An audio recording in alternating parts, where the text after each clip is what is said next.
Welcome to my review of The Lost Runes of Arnak from Czech Games Edition. This is a competitive game for 1 to 4 players, in which we're leading an expedition across uncharted territory to cover the secrets of a lost civilization. This is the first game I purchased from this developer, and it was pretty much an impulse buy for me. Not only was it gaining a lot of popularity, but the theme and overall look of the game really appealed to me as well. The goal in this game is quite simple: explore the island of Arnak. Along the way, you'll buy items to upgrade your team, purchase powerful artifacts, uncover new sites, gather resources, recruit assistance, researching the temples, all on the way collecting your resources, building your engine, deck building as well, placing workers. The game ends after 5 rounds and the most points wins. First, I'm going to explain the components of the game, setting up a 2-player game, and the actions you can take on a turn. Each player chooses a colour and a player board, research tokens, archaeology's figures, and 4 basic cards of the matching colour, and also 2 fear cards. These make up your starting deck. The research tokens go on the starting space of the main board. Every time you research, you progress them further along the track. Think of the research board as your tent, your base camp. You put your resources here, your cards, any tools, resources, allies you find along the game. There's a space here for your deck. These are rewards you can get from using idols you collect in the game. These are spaces for your idols, they're slots. And these are spaces for assistants, these are allies you can recruit and use their abilities on your turn. Each player also gets certain resources, coins and compass tokens. There are 5 types of resources available in this game. Coins represent funding, they're used to buy items. The compass represents time and energy spent exploring the island, they're used to discover artifacts and new dig sites. Arrowheads represent remnants of old weapons you can discover, and they are often necessary for defeating the powerful guardians of the island. Tablets represent ancient text you can decipher, and they're often used to advance research tracks. Lastly, jewels are mysterious talismans of the bird god Anu. They are hard to find, but often essential for completing your tasks and are high-end rewards. We also have the first player token, indicated by the compass, and this is the round marker token, the moon staff. At the end of the round, this will progress along and tell you which round you're on, and also one side has artifact cards and one side has item cards on the main board. There are 4 types of cards available in Lost Runes of Arnak. The player cards with a different colour backing, fear cards, artifact cards, and item cards. These are the basic player cards, what each player starts with. They'll let you travel to different places. As a free action, you can gain more coins or compass icons. Fear cards added to your deck throughout the game.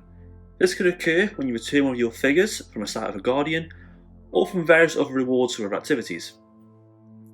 Artifact cards, which require compasses to buy, offer powerful rewards and abilities upon purchase.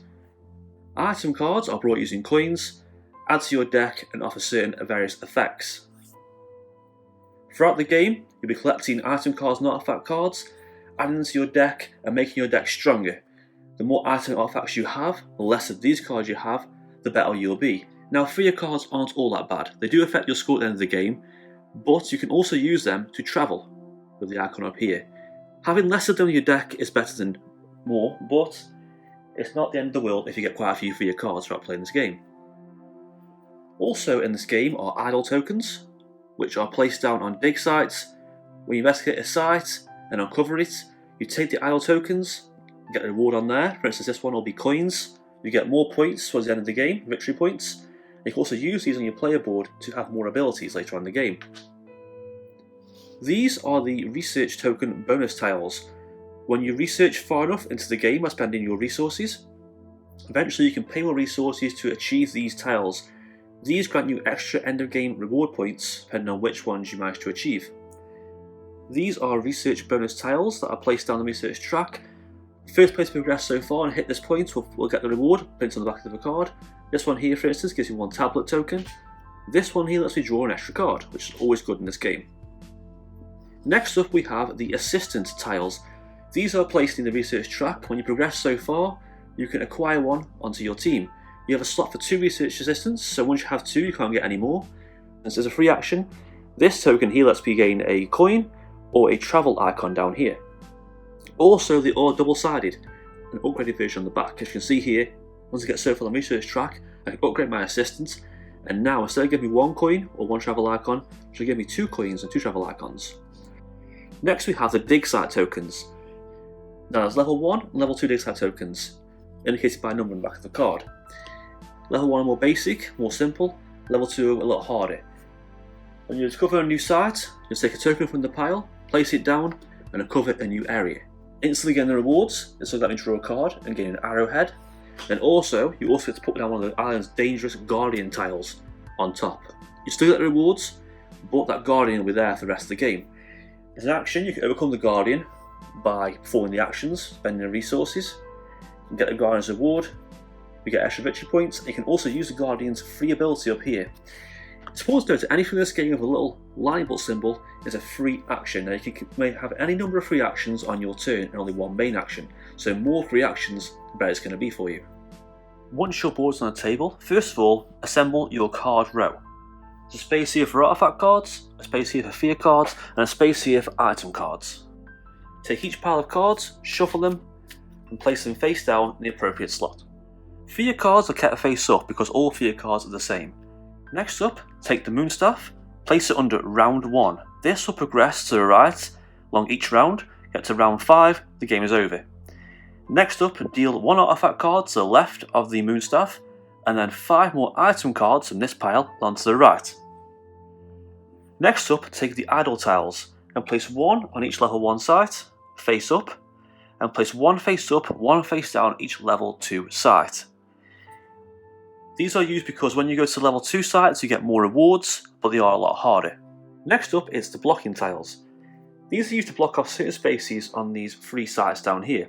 In a 4-player game these are all open and available to everybody, but with less players the more blocked they are. For instance, in a 3-player game, block 3 spaces, in a 2-player game, block all 5. We're going to set up the game for a solo player run, so we're going to block all 5 spaces.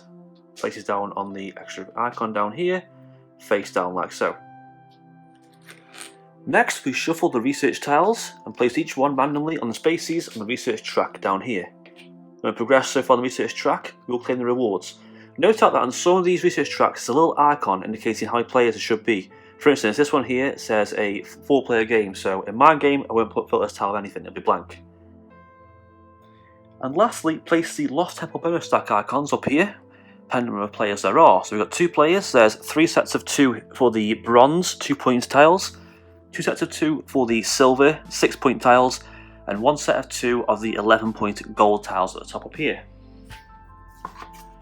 Next up, we assemble the supply board. The supply board is a separate little sideboard that gets folded out and added to the game board down here. You can link it up at the bottom.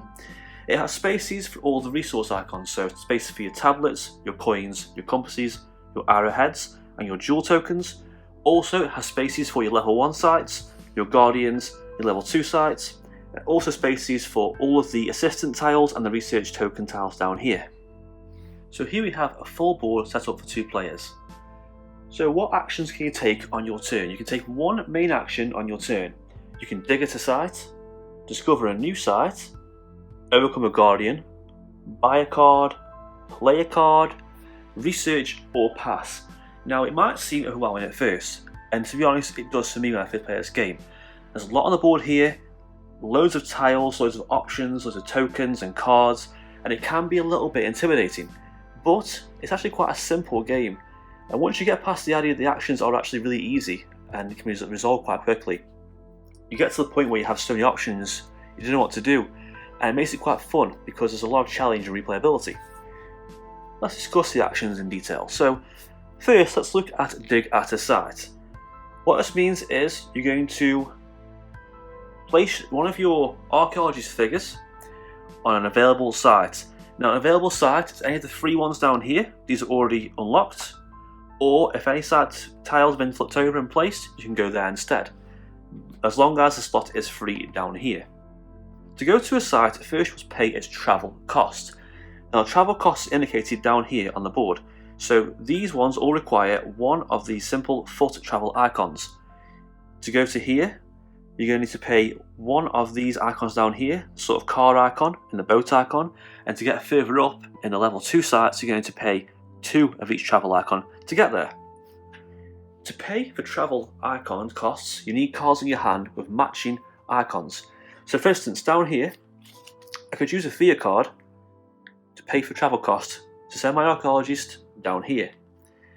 I could also use one of these cards as well, but because Via cards are kind of useless and just for travelling, that's what I want to use that for.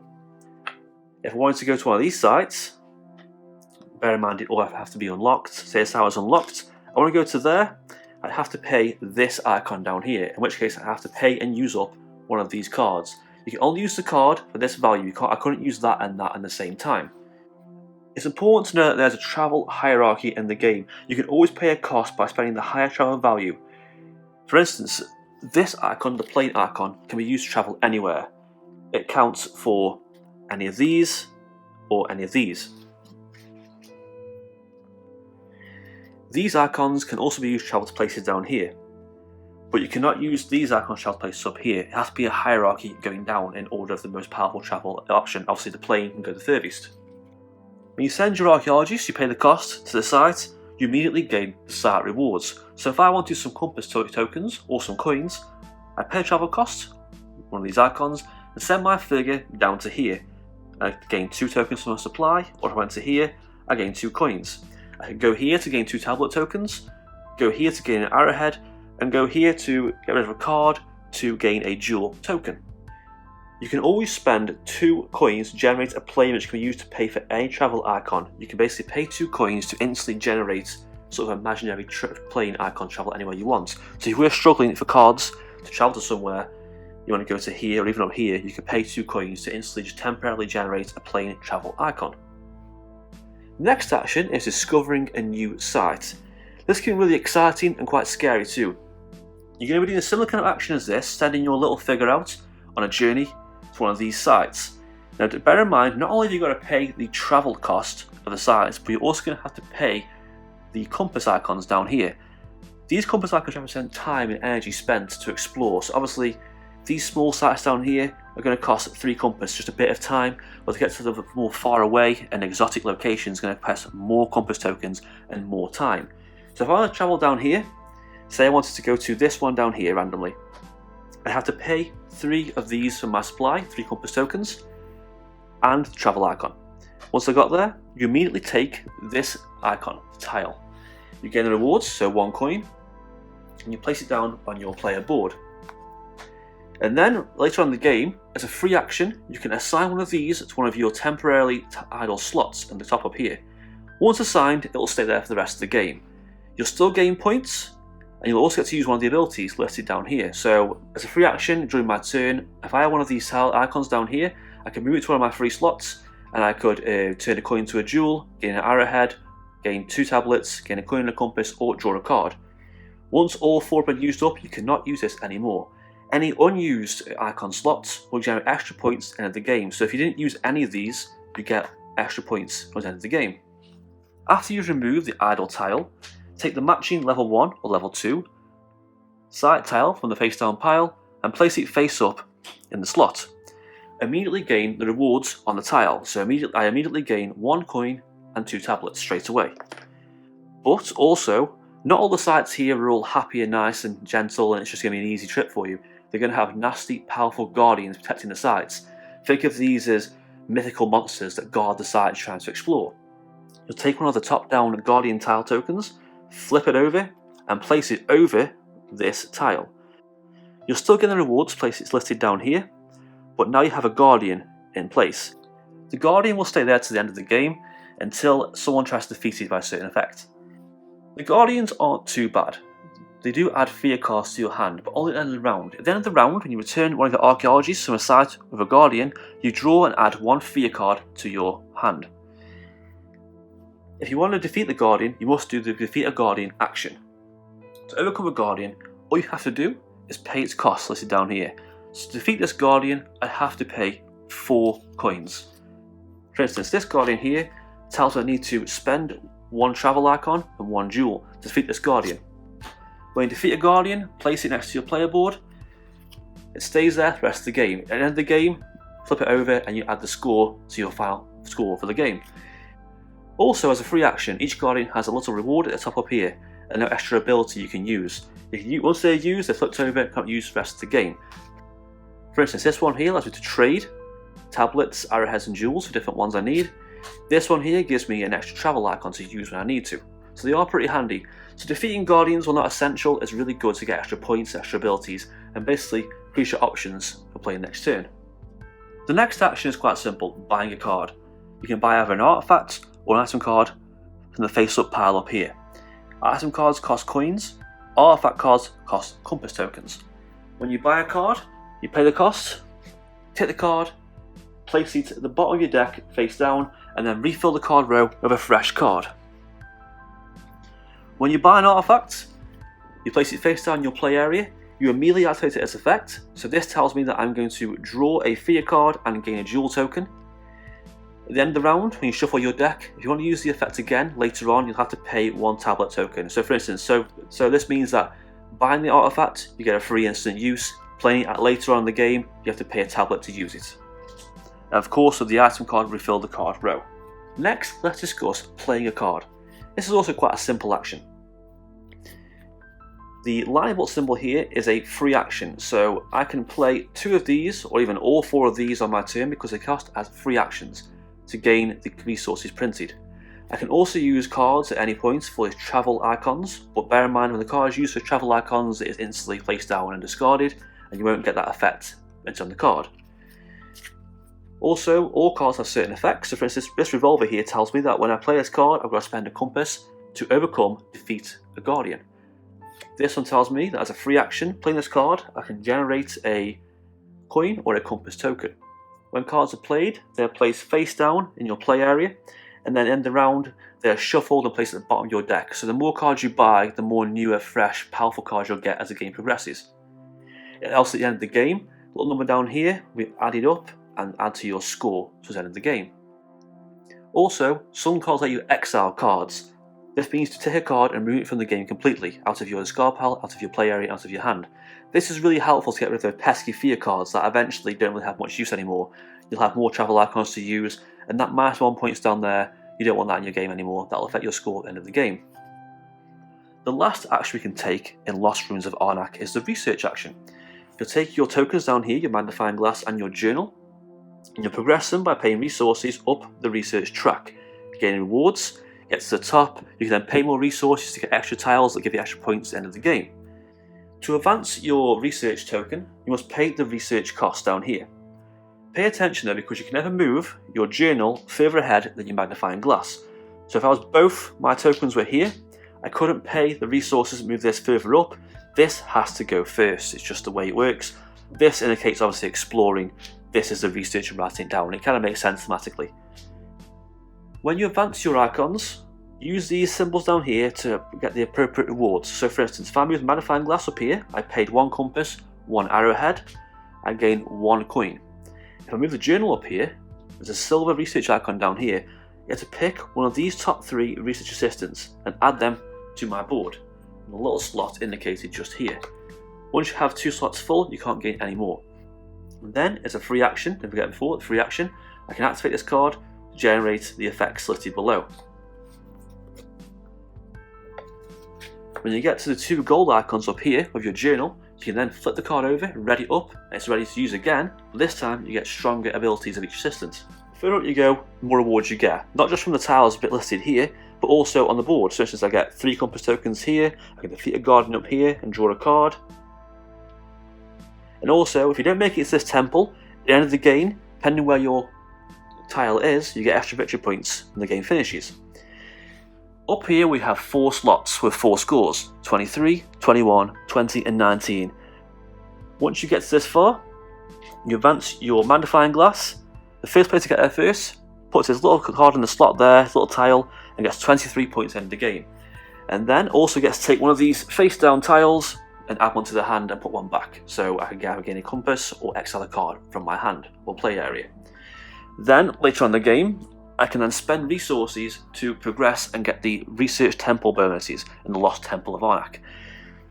How this works is, if I just show you there, so there's a slot for a coin and 2 tablets, a slot for a jewel, and a slot for a compass and an arrowhead. If I want one of the 2-point-ones, I just pay one of these scores. If I want a silver token, I pay a combined 2 of these scores. If I want one of the gold 11 point tokens, I pay all 3 scores in total. And that's it for the basic actions of Lost Ruins of Arnak. When you play the game at first, you don't have a lot to do. You're quite struggling for actions, you'll be thinking, where can I go? I've got so many choices. But eventually, especially during round 3, 4 and 5, you'll have that many resources, that many cards, that many tiles and tokens. You'll be spoiled for choice. You'll have so many things to do at once, and I really like it, not just because of the theme itself is just so great, this Indiana Jones style Uncharted feel of this map, all the cool items, explorations, all this like 1920s, 30s exploration style. It just there's so much stuff to do with Lost Ruins of Arnak. It really is such a fun game. So much replayability. Do you want to go for the research track first? Do you want to buy some item cards early on and get a good deck going? Do you want to discover sites and fight the Guardians? Do you want to focus on getting more research tokens and more tiles? There's so many options that you can do on your turn. When all players have taken their main actions and can no longer do anything else in the game, the round has ended. You take your archaeologist figures back to your board. You can either discard any cards you have in your hand if you have any, or save them for the next round.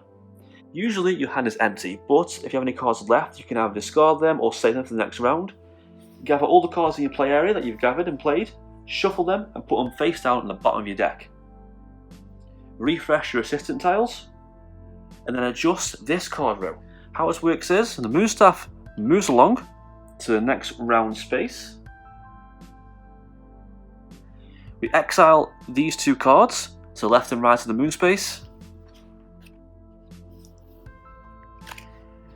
We shift the cards down by 1, and then we add a new card on either side. So the more you play, the more artifacts you've discovered. Think of it as progressing through the unexplored world. The more time you spend there, the more artifacts you're going to find gradually. At the end of the 5th round, everyone's done all their effects, the game is over, and you proceed to final scoring. You get points based on your research tokens, your idols, all the cards in your play area, any guardian tiles you have, any items, any fear cards or deduct points. Who has the most points in the game wins. It's worth noting that this board has a separate side to it, the snake board side, which offers a bit more of a challenge, which is really fun.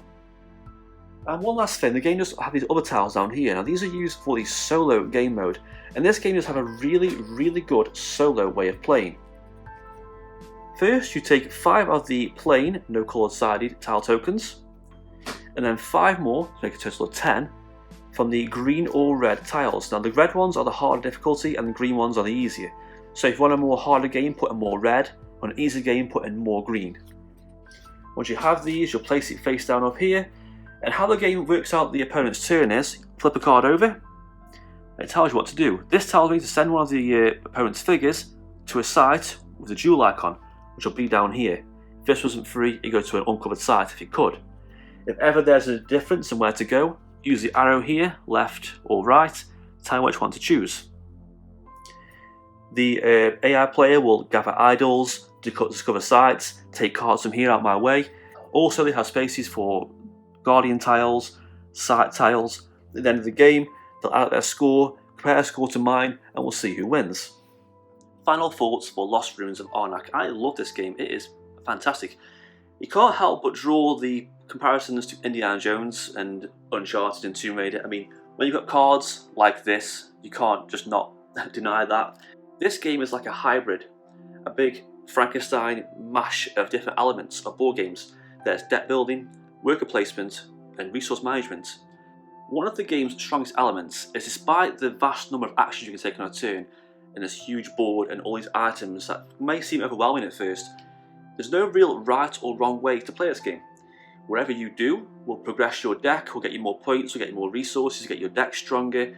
You can, whatever you want to research, dig at sites, fight guardians, every single thing you're doing is progressing, getting you more points, getting more resources to get more points later on the round, and it does progress quite quickly. The only real downside to this game, in my opinion, is the fact that it doesn't have an insert in the box. This box is quite huge. It contains numerous bags of tokens and bits. You get all the bags for them, but I mean, it is organised, but it does take a bit of time to set up. I mean, it's not a long-winded setup time, it's about 5-10 minutes depending on how fast you know where everything goes. It's pretty simple, it's pretty straightforward, but it's a bit of a jumble of components in the box. The box is pretty spacious, it isn't crammed in, it isn't tight. That's the one downside I can really think of this game. Aside from that though, the game is a really well-oiled machine. Does it push a boat out and try new things? No, it doesn't do that at all. There's nothing here you haven't seen before in deck building or worker placement or card management. But this is a great game for people who want to try those types of games out and just don't want to see that dive into the deep end, because it has a little sample of those bits here and there. So you take all these elements together, put this nice tropical island exploration, Indiana Jones style theme over it, and you get a great game that's accessible to all players of all ages. The game also has great replayability. There are tons of tiles, tokens, cards, items, artifacts, research assistants I haven't even seen yet in the game. You can upgrade your research assistants to the extra upgraded side. Routes you can take. There's also another side to the board, the Snake Temple side, which is a more challenging board. So there's just a lot packed into this game, and it also has, I want to point out clearly, this game has a really good solo mode.